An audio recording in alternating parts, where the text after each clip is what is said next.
This video is sponsored by CuriosityStream. When you sign up at the link in the description, you also get access to Nebula, a streaming video service that City Beautiful is a part of. I live in Sacramento, California. It's known for being the capital of the state, and well, that's about it.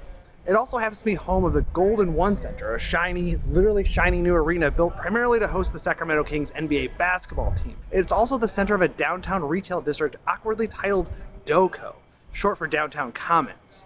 The district includes a new hotel, shopping center, and movie theater.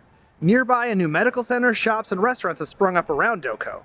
The Golden One Center replaces Sleep Train Arena, a very 80s-looking arena out in the suburbs. Sacramento isn't the only city to bet that a new arena will revitalize an old urban district or create a brand new one from scratch. Recent examples include Milwaukee, Wisconsin took some land from a demolished freeway and on it built Fiserv Forum, home of the NBA Milwaukee Bucks. The arena is the centerpiece of the Deer District, a 30-acre neighborhood that will host over 150 events per year and include luxury loft apartments, a new office building, and several new shops and restaurants. The Texas Rangers Baseball Club is, as of March 2020, putting the finishing touches on their new stadium in Arlington. The $1.1 billion stadium will come with a nearly $500 million ballpark village called The Battery and feature a hotel, expanded convention center, shops, dining, and residences. The last example I'll mention may be the biggest project of them all. It's SoFi Stadium in Los Angeles, which will play host to the Chargers and Rams of the NFL. When it's complete in the summer of 2020, the stadium will be the crown jewel of a 300-acre entertainment district called Hollywood Park. It will include 500 square feet of retail and entertainment space. When it's fully built out, the neighborhood will have luxury apartments, 8.5 million square feet of office buildings, and a new NFL media building. Total cost, $5 billion. This is a trend occurring in big cities and small cities into stadiums of every major sport. Some cities even have two of these districts. Sacramento will join the club, in fact. It hopes to expand its downtown into a district called the Rail Yards, and at the center will be a stadium for a new incoming MLS team. So why have cities exchanged the old model of stadiums with big parking lots in the suburbs for a new urban mixed-use model? Let's take a shot at answering that question in this video. So there are several major trends that are converging to lead sports owners and cities to pursue this mixed-use model. Let's break them down one by one. First, the model of the Suburban Stadium now feels outdated. The previous generation of stadiums was built in the suburbs to take advantage of cheap land in eager suburban cities, willing to hand out tax breaks and incentives to lure the team away from the city that likely gave it its name. Stadiums are often sited near a freeway interchange or exit to allow fans to easily drive to the stadium, park, maybe tailgate a little, attend the game, and get stuck in a snarl of traffic trying to get home. There wasn't much to do in the area before or after a game. The stadium offered little to its fans besides the game itself and easy freeway access. Environmentalists and urban activists took aim at suburban stadiums in their parking lots. They took up a lot of space and created a huge impermeable surface. The pollution from runoff and the contribution to the urban heat island effect was significant. And by the late 1990s, urban cores started getting their groove back after decades of white flight, urban renewal, and failed revitalization attempts. Cities became cool places for young people and empty nesters to live. Driving out to a stadium 30 minutes from downtown didn't feel all that cool anymore. Dishonorable mentions for this type of stadium include FedEx Field near DC, home of the Washington football team, and Arrowhead and Kauffman stadiums near Kansas City. The New England Patriots, owners of Gillette Stadium near Boston, added a regional lifestyle center in 2006. It's definitely an attempt at stadium mixed-use development, though it makes it feel like someone put an NFL and MLS stadium where a Macy's should be. Okay. So we had a model that felt out of date in cities that were on the rise, but stadiums faced another major roadblock that needed to be overcome. The public was increasingly unwilling to use public tax dollars to pay for private stadiums for billionaire owners. This is a well-documented problem that I'm not going to do a deep dive into right now, but to make a long story short, sports teams often threaten to relocate to a new city unless the city they are in builds them a new stadium, or at least pays for some of it. Cities will do things like increase taxes, often a hotel tax or tax on the tickets themselves, offer tax breaks for the construction process, waive city fees, and pay for public infrastructure that would have typically been the developer's responsibility. Team owners and team supporters will often point to things like job growth or increases in tourist spending to justify those giveaways. My all-time favorite quote on this topic is from former Wisconsin Governor Scott Walker, justifying over $200 million in taxpayer money going to pay for the aforementioned Milwaukee Arena and Deer District. He said, "This is all based on growth. This is the ultimate free market, fiscally conservative approach going forward." Research suggests that these benefits rarely, if ever, match the public investment. Basically, all but the most minor of public funding is a bad deal for taxpayers. I want to take a second to highlight what may be the worst deal ever for taxpayers, at least to date. It's the $750 million Nevada taxpayers will be chipping in to build the $1.9 billion stadium for the NFL's Raiders. The Raiders left Oakland because that city would only contribute $150 in land and $200 million in infrastructure improvements. Las Vegas is just handing over $750 million as well as paying for infrastructure improvements. A lot of the funding will come from lodging taxes, but that just means visitors will have less money to spend on other parts of their Vegas trip.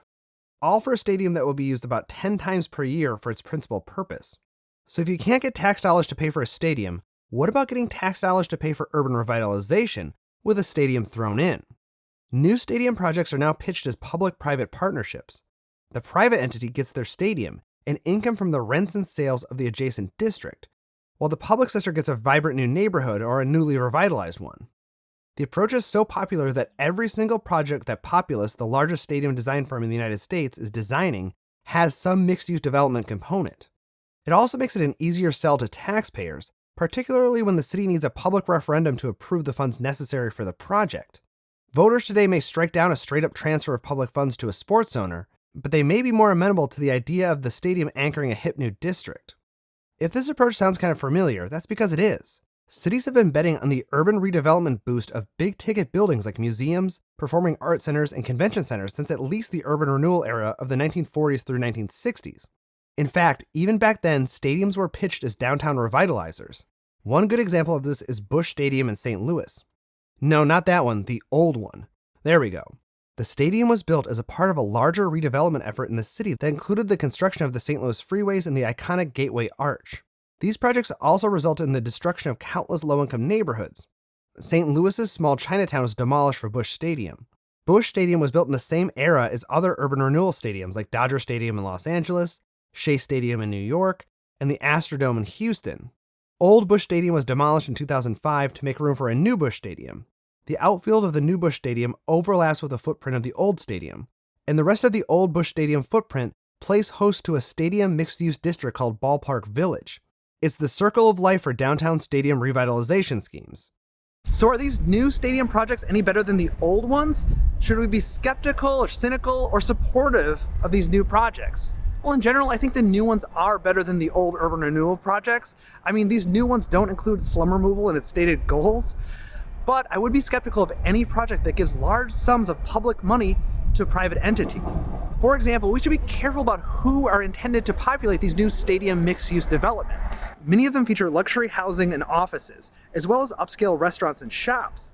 Is it a good use of taxpayer money to subsidize the construction of a stadium for a billionaire, if all it comes with are housing units for the wealthy? Stadium boosters will tell us that there are numerous benefits that emanate from the project itself, but history and research has always shown these to be dubious claims. It's worth asking if this public money could be better spent. The city of Sacramento contributed $223 million to the Golden One Arena and DOCO. What if they had used that to build a community college campus, or parks in underserved neighborhoods, or set up funding for minority and women-owned businesses? Any one of those projects could have had a major positive impact, particularly for folks who could use the boost. So what do you think about stadiums and stadium mixed-use developments? Do you have one in your city? How did you feel about that project? Let me know in the comments. So I'm walking home from the shoot, and these are unprecedented times, so I'm trying to keep my social distance, stay 6 feet away, trying to stay healthy. I hope everybody is too. But I know that a lot of people are sitting at home looking for things to watch, and I'd recommend checking out Nebula and CuriosityStream. It's the sponsor of today's video. For about $3 a month or $20 for the year, you get access to all sorts of exclusive content on Nebula. First of all, you're supporting dozens of thoughtful creators, and you're getting access to exclusive content from the likes of me, Wendover Productions, Real Engineering, and plenty of other creators. I can't mention them all here. Now, when you sign up to Nebula, you also get access to CuriosityStream. This is a great documentary video service featuring videos from the likes of David Attenborough, Jane Goodall, and Stephen Hawking. It's super high quality and super interesting. I want to take a quick second to pitch my 2 Nebula original videos. First is Planning Ancient Rome, which is a deep dive into the history of the city of Rome from its founding to about 100 ACE. I also have a working titles video on Parks and Recreation, and all really about city planning and Parks and Rec and how much of a great show this is. It's worth checking out. So to sign up, go to curiositystream.com/citybeautiful. There's a link in the description, and you get access again to all of these Nebula exclusive videos, as well as CuriosityStream, a great documentary video service. You'll love it. Thanks for supporting the channel.